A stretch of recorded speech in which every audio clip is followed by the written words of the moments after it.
يا أيها الذين آمنوا كتب عليكم الصيام كما كتب على الذين من قبلكم لعلكم تتقون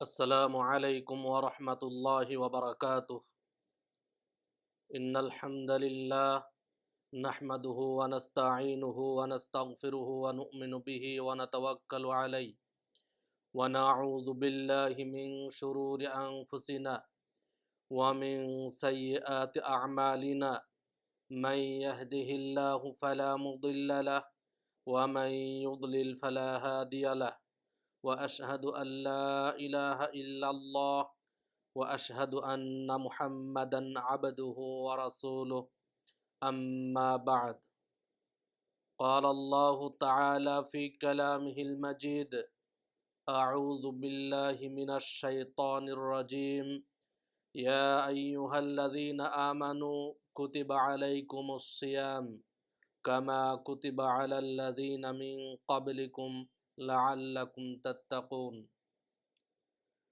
সমস্ত প্রশংসা সেই মহান রব্বুল আলামিনের জন্য, যার অশেষ মেহেরবানিতে আল ফুরকান সেন্টার বাহরাইন কর্তৃক আয়োজিত রমাজান সম্পর্কিত দিনে আলোচনায় উপস্থিত হতে পেরেছি। তাই মহান আল্লাহর শুকরিয়া স্বরূপ বলে আলহামদুলিল্লাহ। তারপর পরেই প্রিয় নবী হযরত মুহাম্মদ মুস্তাফা সাল্লাল্লাহু আলাইহি ওয়াসাল্লামের উপর বর্ষিত হোক অসংখ্য দরুদ ও সালাম সাল্লাল্লাহু আলাইহি ওয়াসাল্লাম। আমি এখন যেই বিষয়টি নিয়ে সংক্ষিপ্ত আলোচনা করব তা হলো, আল্লাহ তাআলা আমাদের উপর রমাজানের 1 মাস সিয়াম পালন করেছেন। কেন আমাদের উপর সিয়াম পালন করলেন? এই সিয়াম আমাদের উপর ফরজ করার আল্লাহ তাআলার উদ্দেশ্যটা কি? এই উদ্দেশ্য নিয়েই আজকের এই সংক্ষিপ্ত আলোচনা শেষ করব। ওয়ামা তাওফিকি ইল্লা বিল্লাহ। আল্লাহ তাআলা বলছেন সূরা বাকারার 183 নম্বর আয়াতে, ইয়া আইয়ুহাল্লাযীনা আমানু, হে ঈমানদারগণ, কুতিবা আলাইকুমুস সিয়াম, তোমাদের উপর সিয়ামকে ফরজ করা হয়েছে, কামা কুতিবা আলাল্লাযীনা মিন ক্বাবলিকুম, যেমন ফরজ করা হয়েছিল তোমাদের পূর্ববর্তীদের উপর, লাআল্লাকুম তাত্তাকুন, তোমাদের উপর এই সিয়ামকে এই জন্যই ফরজ করা হয়েছে যে যাতে তোমরা 1 মাস সিয়াম সাধনার মাধ্যমে পরহেজগারিতা অর্জন করতে পারো, আল্লাহ ভীতি অর্জন করতে পারো, তাকওয়া অর্জন করতে পারো। অত্র আয়াতে আল্লাহ তাআলা আমাদের উপর সিয়াম ফরজ করার উদ্দেশ্য বলে দিয়েছেন। কেন আমাদের উপর সিয়াম তিনি ফরজ করলেন সেটা তিনি আয়াতের শেষ অংশে আল্লাহ বলে দিলেন যে লাআল্লাকুম তাত্তাকুন, তোমাদের উপর এই জন্যই সিয়াম ফরজ করা হয়েছে যাতে তোমরা এই 1 মাস সিয়াম সাধনার মাধ্যমে পরহেজগারিতা অর্জন করতে পারো, আল্লাহ ভীতি অর্জন করতে পারো, তাকওয়া অর্জন করতে পারো। তাহলে সিয়াম ফরজ করার উদ্দেশ্য হইল আমরা এর বিনিময়ে, এর মাধ্যমে তাকওয়া অর্জন করব। তাহলে বোঝা যাচ্ছে সিয়াম পালনটাই তাকওয়া অর্জনের অন্যতম একটি মাধ্যম, যেটা আল্লাহ তাআলা উল্লেখ করেছেন। কিভাবে তাকওয়া অর্জন হবে সিয়াম পালনের মাধ্যমে? তাকওয়ার সাথে সিয়ামের সম্পর্কটা কোথায় সেটা আমরা এখন দেখব। তাকওয়া কাকে বলে এটা যদি আমরা জানতে পারি তাহলে আমরা বুঝে নেব সিয়ামের সাথে তাকওয়ার সম্পর্কটা কি। তাকওয়া হইল, শাইখুল ইসলাম ইবনে তাইমিয়া রাহিমাহুল্লাহ বলেছেন, ফি'লুন মা আমারাল্লাহু বিহি ওয়া তারকু মা নাহাল্লাহু আনহু। তাকওয়া হইল আল্লাহর আদেশকে যথাযথভাবে পালন করা এবং তার নিষেধকে নিঃশর্তভাবে বর্জন করার নাম। অর্থাৎ যাবতীয় পাপকর্ম থেকে বিরত থেকে একমাত্র আল্লাহর ইবাদত যথাযথভাবে পালন করার নামই হইল তাকওয়া। সিয়াম পালন করতে গেলেও ঠিক আমাদেরকে পাপ কাজ থেকে বিরত থাকতে হবে। তাকওয়া অর্জন করতে গেলে, মুত্তাকি হইতে গেলে যেমন নিজেকে সকল প্রকার পাপ থেকে বিরত থাকতে হয়, সিয়াম পালন করতে গেলেও নিজেকে সকল প্রকার পাপ থেকে বিরত থাকতে হয়। আমি সিয়াম পালন করব, আবার সাথে সাথে পাপ কর্মে লিপ্ত হব, আমার ওই সিয়াম আল্লাহর নিকটে প্রয়োজন নেই। কারণ রাসূলুল্লাহ সাল্লাল্লাহু আলাইহি ওয়াসাল্লাম বলেছেন, মান লাম ইয়াদা কাওলা যুরি ওয়াল আমালা বিহি ফালাইসা লিল্লাহি হাজাতুন ফি আন ইয়াদা তাআমাহু ওয়া শারাবাহু, রাওয়াহুল বুখারী। রাসূলুল্লাহ সাল্লাল্লাহু আলাইহি ওয়াসাল্লাম বলছেন, যে ব্যক্তি সিয়াম পালন করেও মিথ্যা কথা ছাড়তে পারলো না, মিথ্যার উপরে আমল ছাড়তে পারলো না, ওর শুভে সাদিক থেকে সূর্যাস্ত পর্যন্ত না খেয়ে থাকা, কোনো কিছু না পান করা, এটা আল্লাহর কোনোই প্রয়োজন নেই। অর্থাৎ যদি পাপ কাজ থেকে বিরত না থাকতে পারি, তাহলে ওই সিয়াম আল্লাহ তাআলার নিকটে মূল্যহীন। তাহলে বোঝা যাচ্ছে তাকওয়া অর্জন করতে গেলে যেমনভাবে পাপ কাজ থেকে বিরত থাকতে হয়, অনুরূপভাবে সিয়াম পালন করতে গেলেও সকল প্রকার পাপ থেকে বিরত থাকতে হয়। এজন্যই আল্লাহ তাআলা বলছেন, লাআল্লাকুম তাত্তাকুন, তোমাদের উপর সিয়ামকে এজন্যই ফরজ করা হয়েছে যে যাতে তোমরা সিয়াম পালনের মাধ্যমে তাকওয়া অর্জন করতে পারো, আল্লাহ ভীতি অর্জন করতে পারো। সম্মানিত শ্রোতা মণ্ডলী, লক্ষ্য করুন, আমরা তো সিয়াম পালন করি, কিন্তু তাকওয়া কতটুকু অর্জন করতে পারি এটা আমরা সকলেই নিজ নিজ লক্ষ্য করলে বুঝতে পারবো। আসলেই দেখুন, সিয়াম আমরা পালন করছি কিন্তু তাকওয়া অর্জন করতে পারছি না। আমরা রমাজান মাসে মসজিদ ভর্তি মুসল্লি দেখি, কিন্তু যখন ঈদের সালাত হয়ে যায় তখন এই মুসল্লিদের ছুটি হয়ে যায়, তারপরে আর মুসল্লি খুঁজে পাওয়া যায় না।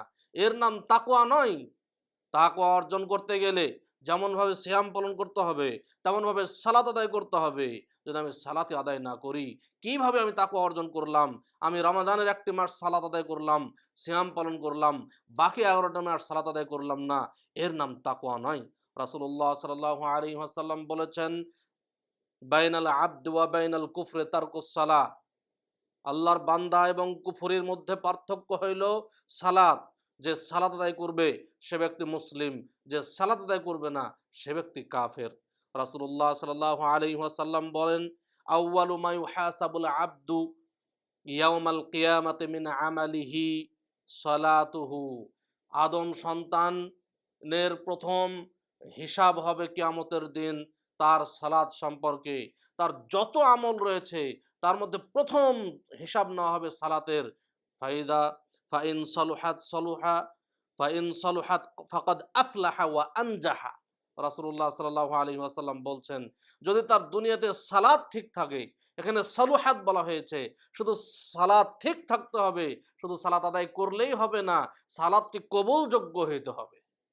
রাসূলুল্লাহ সাল্লাল্লাহু আলাইহি সাল্লাম যেভাবে সালাত আদায় করেছেন ঠিক সেইভাবে আদায় করতে হবে, তাহলে সেটা কবুলযোগ্য সালাত হবে। সেই কবুলযোগ্য সালাত যদি আমরা দুনিয়াতে আদায় করে থাকি, তাহলে কি হবে? আফলাহা ওয়া আনজাহা, সে ব্যক্তি সফল কাম হবে, সে ব্যক্তি নাজাত প্রাপ্ত হবে। ওয়া ইন ফাসাদাত ফাকাদ খাবা ওয়া খাসিরা, আর যদি দুনিয়াতে সে সালাত আদায় না করে থাকে, আর যদি সালাত আদায় করেও থাকে কিন্তু তার সালাত সুন্নাত অনুযায়ী না হয়, তার সালাত যদি কবুলযোগ্য না হয়, তাহলে কি হবে? সে কিয়ামতের দিন ক্ষতিগ্রস্ত হবে। অন্যত্র রাসূল সাল্লাল্লাহু আলাইহি ওয়াসাল্লাম বলেছেন, যা ইন্না আউওয়ালা মা ইউহাসাবু বিহিল আবদু ইয়াউমাল কিয়ামাতি আস-সালাহ, কিয়ামতের দিন আল্লাহ তাআলা সর্বপ্রথম জিজ্ঞেস করবেন তার সালাত সম্পর্কে। এই বান্দা, তুমি সালাত আদায় করেছো কিনা? যদি ফাইন সালুহাত সালহা সাইরু আমালিহি, যদি তার সালাত ঠিক থাকে দুনিয়াতে, তাহলে তার অন্যান্য আমল ঠিক থাকবে। ওয়া ইন ফাসাদাত ফাসাদা সাইরু আমালিহি, আর যদি দুনিয়াতে তার সালাত বাতিল হয়ে যায়, সালাত ঠিক না থাকে, সে সালাত আদায় না করে থাকে, সালাত আদায় করলেও যদি তার সালাত নিজের মন মতো আদায় করে থাকে, তাহলে কি হবে? ফাসাদা সাইরু আমালিহি, তাহলে তার অন্যান্য আমল তার কোনোই কাজে আসবে না, সব বরবাদ হয়ে যাবে। জান্নাতে যাওয়ার জন্য অন্যান্য আমল কোনোই কাজে আসবে না। অনেক মানুষ সালাত আদায় করে না, কিন্তু দেখা যাচ্ছে সে দান করে, অনেক দান করে, অনেক অনেক ভালো ভালো কাজ করে, কিন্তু সালাত যদি আদায় না করে থাকে, তার কোনো ইবাদত আল্লাহর নিকটে কিয়ামতের দিন কাজে আসবে না, জান্নাতে যাওয়ার জন্য সব বরবাদ হয়ে যাবে। আমরা সিয়াম পালন করছি, ইফতার করছি হারাম খাদ্য দ্বারা, সাহারি খাচ্ছে হারাম খাদ্য দ্বারা। আমার খাদ্যই যদি হারাম হয়, তাহলে কিভাবে আল্লাহর নিকটে আমার এই সিয়াম কবুল হবে? আর এই সিয়ামের বিনিময়ে আমি কিভাবে তাকওয়া অর্জন করতে পারবো? কখনোই সম্ভব নয়। কারণ রাসূলুল্লাহ সাল্লাল্লাহু আলাইহি ওয়াসাল্লাম বলেছেন, ইয়া আইয়ুহান নাস হে মানব জাতি, ইন্নাল্লাহা তাইয়্যিবুন লা ইয়াকবালু ইল্লা তাইয়্যিবান, নিশ্চয় আল্লাহ পবিত্র, তিনি পবিত্র বস্তু ছাড়া কোনো কিছুই গ্রহণ করেন না। আমরা সিয়াম পালন করছি অথচ সাহারি খাচ্ছি, সাহারি খাওয়ার সময় মনে করছি সারাটা দিন আমার সিগারেট পান করা হবে না, অতএব আমার আজানের পূর্ব মুহূর্তে আমার একটা টান দিয়েই দিই, একটা সিগারেট খেয়ে ফেলি, পান করে ফেলি। যদি এই ধরনের মন মানসিকতা হয়, তাহলে কিভাবে আমার এই সিয়াম দ্বারা আমি তাকওয়া অর্জন করব, আর আমার এই সিয়াম কিভাবে আল্লাহর নিকটে কবুল হবে? সারাদিন সিয়াম পালন করছি, ইফতার হবে তার আগেই মনে করছি কখন ইফতার করবো আর একটি সিগারেট ধরাবো। সিগারেট না পান করলে মাথা ঠিক থাকছে না। যখনই আপনি ইফতার করছেন, অনেক জায়গায় দেখা যায় যে পকেটে সিগারেট নিয়ে মসজিদে সালাত আদায় করতে যায়, কারণ মসজিদ থেকে বেরিয়েই সে সিগারেট ধরাবে এই উদ্দেশ্যে। অতএব যার খাদ্য হারাম হবে তার ইবাদত আল্লাহর নিকটে কবুল হবে না। বিড়ি, সিগারেট, জর্দা, গোল, যে যেটাই খান বা পান করেন না কেন, অবশ্যই হারাম। এই হারাম খাদ্য ত্যাগ করতে হবে। সিয়াম পালন করবেন, সাথে সাথে হারাম খাদ্য খাবেন, তাহলে এই সিয়ামের বিনিময়ে তাকওয়া অর্জন করা সম্ভব নয়। রাসূলুল্লাহ সাল্লাল্লাহু আলাইহি ওয়াসাল্লাম বলছেন, মুদমিনুল খামরি কাআবিদি ওয়াসানিন, সর্বদা নেশাদার দ্রব্য পান করা মূর্তি পূজার ন্যায় অপরাধ। পৃথিবীর বুকে সবচেয়ে বড় পাপ হচ্ছে শিরক, আর এই শিরকের উৎপত্তি হয়েছে মূর্তি পূজা থেকে। হযরত নূহ আলাইহিস সালামের সম্প্রদায়ের সময় থেকে সেই মূর্তি পূজা। আর রাসূল সাল্লাল্লাহু আলাইহি ওয়াসাল্লাম বলছেন, মুদমিনুল খামরি কাআবিদি ওয়াসানিন, সর্বদা নেশাদার দ্রব্য পান করা মূর্তি পূজার ন্যায় অপরাধ। অতএব সর্বদা নেশাদার দ্রব্য পান করা সবচাইতে বড় অপরাধের সমতুল্য একটি অপরাধ। অতএব এই অপরাধ থেকে আমাদের বাঁচতে হবে। সিয়াম পালন করব, কিন্তু আমরা হারাম খাদ্য ত্যাগ করব। অবশ্যই অবশ্যই যদি আমি হারাম খাদ্য ত্যাগ না করি, আমার জান্নাত নসিব হবে না। রাসূলুল্লাহ সাল্লাল্লাহু আলাইহি ওয়াসাল্লাম বলছেন, লা ইয়াদখুলুল জান্নাতা জাসাদুন গুযিয়া বিল হারাম, যার শরীর হারাম খাদ্য দ্বারা গঠিত হয়েছে সে কখনোই জান্নাতে প্রবেশ করবে না। অতএব আমার শরীর যেন হারাম খাদ্য দ্বারা গঠিত না হয়, সেই দিকে অবশ্যই আমাকে লক্ষ্য রাখতে হবে। যদি আমার খাদ্য হারাম হয়, আমার পানীয় হারাম হয়, আমার পোশাক পরিচ্ছদ হারাম হয়, তাহলে আমার ইবাদত কবুল হবে না। ইবাদত কবুল হওয়ার পূর্ব শর্ত হচ্ছে হালাল খাদ্য ভক্ষণ করা। যদি আমার খাদ্যই হারাম হয়, তাহলে আমার সিয়াম আল্লাহর নিকটে কবুল হবে না, আমার সালাত আল্লাহর নিকটে কবুল হবে না, আমার হজ আল্লাহর নিকটে কবুল হবে না, আমার যাকাত আল্লাহর নিকটে কবুল হবে না, আমার কোনো ইবাদত আল্লাহর নিকটে কবুল হবে না। অতএব অবশ্যই অবশ্যই আমরা হারাম খাদ্য ত্যাগ করব। অনেক সময় আমরা মনে করি এটা হারাম কি হারাম নয়, এর মধ্যে হারাম কোনো কিছু মিশ্রণ আছে কি নাই, একটা সন্দেহের মধ্যে পতিত হইতে হয়। মনে রাখবেন, যদি সন্দেহ থাকে তাহলে এই সন্দেহ থেকে দূরে থাকতে হবে। রাসূলুল্লাহ সাল্লাল্লাহু আলাইহি ওয়াসাল্লাম বলছেন, আল হালালু বায়্যিনুন ওয়াল হারামু বায়্যিনুন, হালালও স্পষ্ট, হারামও স্পষ্ট। ওয়া বাইনাহুমা মুশতাবিহাতুন, আর এই দুইটার মাঝখানে, হারাম এবং হালালের মাঝখানে কিছু অস্পষ্ট রয়েছে। এই অস্পষ্ট, লা ইয়ালামুহা কাসীরুম মিনান নাস, অনেক মানুষ সেটা জানে না এটা হারাম না হালাল, কিন্তু সন্দেহ পোষণ করে যে আসলে এটা হারাম না হালাল। তারপর রাসূল সাল্লাল্লাহু আলাইহি ওয়াসাল্লাম বলছেন যে, রাসূল সাল্লাল্লাহু আলাইহি ওয়াসাল্লাম বলছেন, যে ব্যক্তি এই হারামে পতিত হইল, ওমান ওয়াকা ফিশ শুবহাত ওয়াকা ফিল হারাম, যে ব্যক্তি সন্দেহের মধ্যে পতিত হলো সে ব্যক্তি হারামে পতিত হইল। অতএব সন্দেহ থেকে দূরে থাকতে হবে। যেই জিনিসই সন্দেহ থাকবে যেটা হালাল না হারাম, সন্দেহ থাকলে সেটা থেকে বিরত থাকতে হবে, সেটা খাওয়া থেকে বিরত থাকতে হবে। যদি সেটা হারাম হয়ে যায়, তাহলে তো আমার পরিণাম খারাপ হয়ে যাবে, আমার পরকাল খারাপ হয়ে যাবে। অতএব যেখানে সন্দেহ আছে সেখানে দূরে থাকবেন। আমরা অনেকেই বিড়ি সিগারেটকে সন্দেহের বলি, আসলে বিড়ি সিগারেট কোনো সন্দেহের জিনিস নয়। বিড়ি সিগারেট, জর্দা, গোল, এগুলো স্পষ্ট হারাম, এগুলো অবশ্যই ত্যাগ করতে হবে। এগুলো ত্যাগ না করলে সিয়াম পালন করে কোনো লাভ হবে না, সালাত আদায় করে কোনো লাভ হবে না, যাকাত আদায় করে কোনো লাভ হবে না। আল্লাহ তাআলা আমাদের তৌফিক দান করুন সিয়াম পালনের মাধ্যমে তাকওয়া অর্জন করার, প্রকৃত মুত্তাকি হওয়ার তৌফিক দান করুন। আকুলু কাওলি হাযা ওয়াস্তাগফিরুল্লাহ লি ওয়া লিসাইরিল মুসলিমিন।